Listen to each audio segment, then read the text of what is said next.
लेकिन आपके जो है रेला पाठा, नाचना गाना ये हाईलाइट होता है, लेकिन उनके संदेश हाईलाइट नहीं होते नहीं, हैं। लेकिन इस साल देखा गया है कि जी। ये 2026 का जो विश्व आदिवासी दिवस जो लोगों ने बनाया भारत में, मतलब भारत का ऐसा कोई कोना नहीं बचा है कि जहाँ पे मतलब, और ये मेरे ख्याल से सोशल मीडिया ने जितना प्रचार किया है, बड़ा नेशनल मीडिया या फिर मेन स्ट्रीम मीडिया है, उस चीज को तो उसने उतना नहीं किया।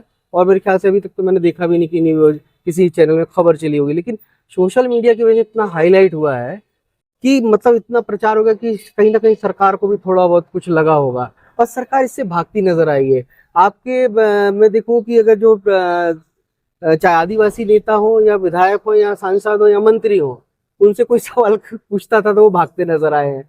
तो क्या कारण मानते हैं कि ये जो समाज का प्रतिनिधित्व करते हैं, इनको तो अपने समाज, अपने कल्चर का प्रचार करना चाहिए, तो ये उससे दूरियां बनाने की कर रहे हैं? तो क्या इनके ऊपर दबाव है कि ये ऐसा हाँ सब? देखिए, मैंने अभी आपने बहुत अच्छी बात याद दिलाई दी। हमारे जो मंडला जिले की जो विधायक हैं और वर्तमान में मंत्री भी हैं और पीएचई मिनिस्टर भी हैं और सिंगरौली की प्रभारी मंत्री हैं, मैंने उनका एक वीडियो देखा था। उनसे पूछा गया कि विश्व आदिवासी दिवस पर, तो वो भागते हुए नजर आई। तो ये बड़े शर्म की बात है। हमें तो गर्व होना चाहिए कि हम इस देश के मालिक, हम इस देश के ओनर हैं, और आपको उसी आदिवासियत के कारण जो है आपको आरक्षण मिला और प्रतिनिधित्व करने के लिए आपको मिला। आप जब प्रतिनिधित्व कर रहे हैं तो आपको जो है 5वीं अनुसूची की बात करना चाहिए था, आपको 6वीं अनुसूची की बात करना चाहिए था, आपको टीएसी की बात करना था, जो ट्राइबल एडवाइजरी कमेटी की बात करना चाहिए था। आपको जो है 275 में जो जनजाति अनुदान राशि मिलती है, जो राज्य सरकार केंद्र सरकार है, 275 की राशि जिसको बोला जाता है, जिसको ट्राइबल सब प्लान बोला जाता है, उस पर आपको जो है सदन पे बात करना चाहिए था। आपको जो है जल जंगल जमीन को संरक्षित करते हुए, संवर्धित करते हुए समाज के लिए आगे आप हस्तांतरित हो, उस पर आपको बात करना चाहिए था। आपको जो है हमारे जो पावन पड्डुम है, जो हमारे रेला पाठा है, जो हमारी जो ट्रेडिशनल एग्रीकल्चर है, ट्रेडिशनल खेती है या जैविक खेती है, उस पर बात करना चाहिए था। आपको जो जंगल के जो अधिकार हैं, जो वनस्पतियां हैं, जिनके कारण जो है पूरा स्वच्छ वातावरण होता है, उसके विषय में बात करना चाहिए था। आपको अपनी भाषा, जैसे गोंडी है और जो बहुत सारी कोड़कू है, बहुत सारी जो ट्राइबल क्षेत्र की बोली और भाषा है, उस पर आपको जो है बात करना चाहिए था। और ऐसे जो क्षेत्र जो अभी भी आज भी जो है कच्चे मकानों पर रह रहे, जो आज भी जो है प्राकृतिक रूप से जो है उस पे रह रहे हैं, उनके संरक्षण की बात करना चाहिए था। आपको जो है उन आदिवासियों के, ट्राइबलों के शिक्षा पे बात करना चाहिए था, रोजगार पे बात करना चाहिए था, स्वास्थ्य पे बात करना चाहिए था। और तो और जो जिन आदिवासी महान क्रांतिकारी नेताओं ने, महान क्रांतिकारी जो हमारे मार्गदर्शक रहे हैं, हमारे आदरणीय रहे, जहाँ पे हम कभी खड़े हैं, राजा शंकर शाह, कुंवर रघुनाथ शाह, जिन्होंने इस देश की आजादी के लिए इतना बड़ा राजपाट था, इस समाज के लिए अपने आप को जो है बाप बेटों ने तोप के सामने में अपने आप को खड़ा करके जो है समाज के लिए निछावर हो गए। उनके इतिहास में के पन्नों में उनके इतिहास, उनके कारनामे, उनके संघर्ष को जो है आपको लिपिबद्ध करा के जो है सिलेबस में जोड़ना चाहिए था। और रानी दुर्गावती यूनिवर्सिटी बना दिए, लेकिन रानी दुर्गावती का इतिहास नहीं पढ़ाया जाता, उनको जोड़ना चाहिए था। एक और छोटी सी बात बताता हूँ, मैं अभी बीच में मदन महल गया था।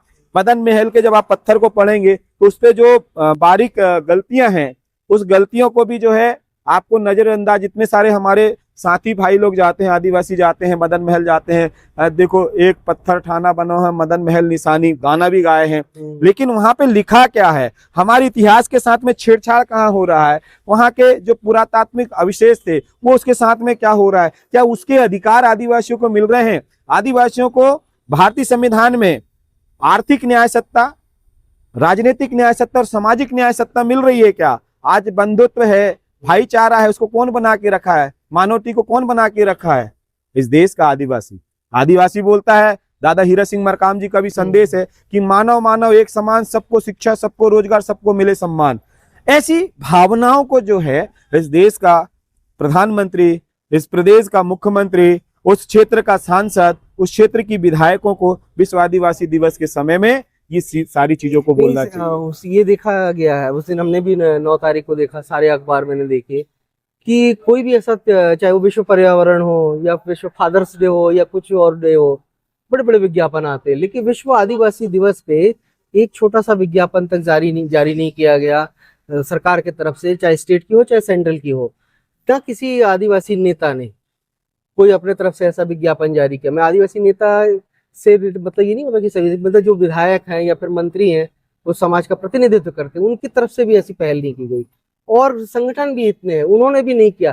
तो ऐसा क्या लगता है कि ये जब संगठन के लोग, ये जनप्रतिनिधि दोबारा जनता के सामने जब चुनाव के समय वोट लेने जाएंगे, तो जनता क्या उनको गले लगाएगी या फिर भगाएगी उनको? देखिए, जनता हमेशा ऐसे लोगों को गले लगाती है। क्यों? क्योंकि जब चुनाव आता है, ठीक है, चुनाव के समय में लाडली बहना जैसी योजनाएं लेके आएंगे, चुनाव के समय में किसान सम्मान निधि जैसी योजना लेके आएंगे, चुनाव के समय में प्रधानमंत्री आवास जैसी योजना लेके आएंगे, चुनाव के समय में आपको जो है ऐसे लुभावने वादे दिए जाएंगे जिसको देखकर जो है आप वोट देने को मजबूर हो जाते हैं। तो ये जो राजनीति चल रही है, ये राजनीति जो है, जनता अब जो है सोचने पर विवश नहीं होती, जनता अब जो है चिंतन नहीं करती, जनता भागती है कुछ चंद लालचों के चलते, जनता भागती है कुछ क्षणिक सुखों के चलते। एक कहावत याद आती है, हिटलर की कहावत है।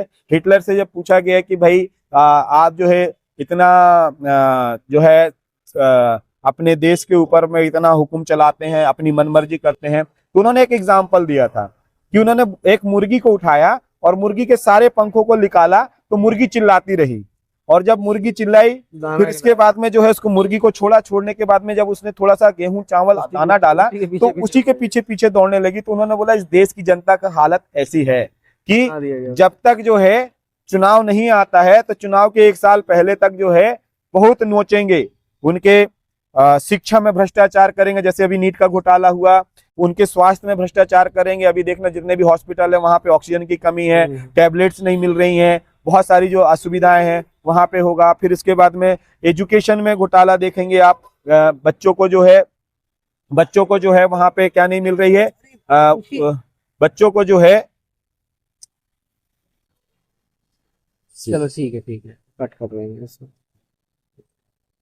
क्या इंटरव्यू होता है ना, वो देखो, ठीक है, बच्चों को जो है छात्रावास में देख लीजिए, छात्रावास में बच्चों के लिए जो खाना आता है उस खाने में भी कटौती किया जाता है, उनकी पुस्तक कापियों में भी कटौती किया जाता है, उनको जो आराम करने के लिए जो बिस्तर होते हैं उस पे भी, चादरों में, गद्दों में, बहुत सारी चीजें, सुविधाओं में भी जो है घोटाला किया जाता है। आप हर एक क्षेत्र में, चाहे सड़क की बात करें, सड़क में देख लीजिए अभी कितने सारे गड्ढे हैं, पुल पुलिया बनाने में भ्रष्टाचार हो रहा है। ये जनता को नहीं दिखता है, जनता को क्या दिखता है, फ्री का कि फ्री का कुछ भी चीज मिल जाए, जबकि जनता को ये नहीं मालूम है जो भी योजनाएं बनती है वो उन्हीं के पैसे से बन रही हैं, और उनके पैसे को जो है 100% किसी भी योजनाओं में, किसी भी कार्य योजनाओं में 100% जाना चाहिए। लेकिन यहाँ पे कमीशन बंधा हुआ है, सरपंच का कमीशन 5%, जिला पंचायत सीईओ का कमीशन 10%, जो टीएस बनाते हैं, सब इंजीनियर हैं, आरईएस के सब इंजीनियर, उनका 10%, और जो मंत्री इस काम को लेके आते हैं उनका 40%। तो ऐसे करके तो भाई 50%, 60% पैसा तो जो है घूस देने में ही बढ़ जाता है, तो विकास कहाँ से होगा? ये भारत देश के जो है वर्तमान के पर्सपेक्शन है, ठीक है ना। तो इन सभी चीजों को जो है यदि हमको इस देश से अलग करना है, सरकार बोलती है नशा मुक्ति अभियान चलाती है, सरकार खुद दारू बेचती है ना। तो इन सारी चीजों को जो है हमें देखते हुए, और विश्व आदिवासी दिवस के दिन जितने भी हमारे सगा समाज इकट्ठे होते हैं वो एक होकर क्या वो वोट गोंडवाना गणतंत्र पार्टी को पड़ेंगे? क्या वो वोट किसी क्षेत्रीय जो जनप्रतिनिधि है जो आपकी सेवा कर रहा है, जिस क्षेत्र में जो प्रभावी हो, जिस क्षेत्र में जो हावी हो, बगैर कांग्रेस भाजपा को छोड़ के, क्या ऐसे अन्य दलों से जो संघर्ष कर रहे हैं, जिनके पास में पैसा नहीं है, जिनके पास में कुछ नहीं, फिर भी दिन रात लगे रहते, क्या ऐसे नेताओं को चुनकर जो है विधानसभा सदन में भेज सकते हैं? क्या ऐसे नेताओं को चुनकर जो लोकसभा सदन में भेज सकते हैं? आज मुझे गर्व है आदिवासी पार्टी का कि आज एक जो है राजकुमार रोत को आपने भेजा। आज राजकुमार रोत जो है पूरे सदन पर आदिवासियों की बात करता है, यूएनओ में भी उनको बुलाया गया। आज हमें गर्व होता है कि कम से कम एक सांसद तो आपने ऐसा भेजा जो आपकी बात कर रहा है। बाकी बीजेपी के सांसदों से आपने सवाल किया, आपने कांग्रेस के सांसदों से सवाल किया, आपने कांग्रेस के विधायकों से सवाल किया, आपने बीजेपी के विधायकों से सवाल किया। जिस दिन आप अकाउंटेबिलिटी की बात करने लगेंगे आप इस देश के मालिक कहलाएंगे। जिस दिन आप जो है जीएसटी पर बात करने लगेंगे, जिस दिन आप जो है बेरोजगारी पे बात करने लगेंगे, जिस दिन आप शिक्षा पे बात करने लगेंगे, जिस दिन आप स्वास्थ्य पे बात करने लगेंगे, जिस दिन आप जो है पर्यावरण पर बात करने लगेंगे, इस देश के आप मालिक कहलाएंगे। किसानों पर बात करेंगे, आज किसानों को यूरिया डीएपी नहीं मिल रहा है, उनकी उपज को जो है खुद रेट तय नहीं करना पड़ता। आज आप जो है पूरे देश के हर मैंने पिछले बार में भी मैंने बोला था, हर जिले में जो थाने हैं, हर जिले में जो जेल बनी हुई है, उस जेल के अंदर में आपने कभी नहीं पूछा कि कितने आदिवासी निर्दोष पड़े हुए हैं, कितने लोग हैं जिनके पास में जो है वकील तक नहीं है उनको बाहर निकालने के लिए।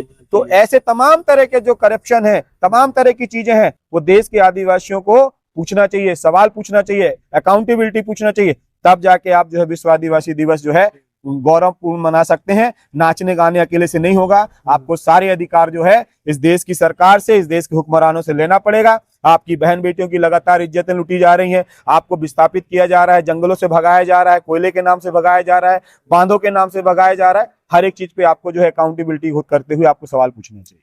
तो ये बहुत अच्छी बात कही कपूड़िया जी ने कि अकाउंटेबिलिटी तय होनी चाहिए, और जो अकाउंटेबिलिटी सरकार भी अपनी खुद की तय नहीं कर पाती है। लेकिन एक चीज़ यहाँ मैं ये बोलना चाहूँगा कि सरकारें विश्व पर्यावरण की बातें करती है, पर्यावरण बचाने की बातें करती हैं, और तमाम दुनिया भर का पैसा भी खर्च करती है वहाँ पे, लेकिन आदिवासी समाज जो है वर्षों से इन पर्यावरणों को बचाने की बात करता है और कार्य कर रहा है। नदी बचाता है, पहाड़ बचाता है, और वन औषधि बचाता है, जंगलों को बचाता है। लेकिन इन्हीं आदिवासी समाज जो जंगलों में रहता है, ये आदिवासी समाज, उसी आदिवासी समाज को भगाने का काम ये सरकारें भी कर रही हैं, और वहाँ पर बड़े बड़े जो इंडस्ट्रियल मैन होते हैं उनको जगह दे दी जाती है, जो कि जो मूलवासी है यहाँ का आदिवासी, उसकी जमीन से उसको ही बेदखल करके किनारे कर दिया जा रहा है। तो कहीं ना कहीं अगर हम इसको यहाँ से जोड़ के अगर देख सकते हैं कि जो आदिवासी दिवस नहीं मनाने का कारण है, यही वजह भी हो सकती है कि भाई यहाँ पे जब आदिवासी नहीं रहेगा तो किस बात का आदिवासी दिवस मनाने का। तो हमारे युवा जो आजकल जो जेन जी का भी इस समय दौर चल रहा है देश में, और ये जेन जी आदिवासी भी हैं, एससी के भी हैं, एसटी के भी हैं, एससी एसटी ओबीसी के भी हैं, और जनरल के भी हैं, जो समझदार हैं, समझ रहे हैं इन चीजों को। सरकारों को अब समझना पड़ेगा कि माननीय पत्रकार महोदय जी, आपको मैं थोड़ा सा यहाँ पे रोकूंगा। जिस तरीके से आपने बोला आदिवासी भी है, एससी का भी है, ओबीसी का भी है, और माइनॉरिटी का भी है, मैं ये बोलना चाहूंगा आपके माध्यम से, एसटी, एससी, ओबीसी, माइनॉरिटी, ये चारों के चारों इस देश के आदिवासी हैं। जब भारतीय संविधान 26 जनवरी 1950 को नहीं लिखा गया था, उससे पहले ना तो एसटी था, ना तो एससी था, ना ओबीसी था, ना माइनॉरिटी था। उससे पहले हम सब क्या थे? एक थे, एक यूनिट था, उसी को आदिवासी बोला जाता है, और उसी चीज को हम जो है रिप्रेजेंटेशन करना चाहते हैं। उसी 12 तरह की गण व्यवस्था को पुनः जो है गांव में स्थापित करना चाहते हैं, और बाहरी पूंजीपतियों को जो है हमारे देश से, हमारे गांव से जो है बाहर करना चाहते हैं। 9 अगस्त के दिन जो है भारत छोड़ो आंदोलन चला था। कब इस देश के आदिवासी जागेंगे और विदेशियों को बोलेंगे, पूंजीपतियों को बोलेंगे कि हमारे जंगलों को छोड़ो, हमारी जमीनों को छोड़ो और इस देश को छोड़ो। तो ये छोटी सी पेशकश थी, आपको कैसी लगी लाइक और कमेंट्स करके बताइएगा। हम बहुत जल्दी नई खबर के साथ आपके सामने उपस्थित होंगे, तब तक के लिए आगे दीजिए सेवा जोहार, जय भीम, जय संविधान। सेवा जोहार, भारत माता की जय।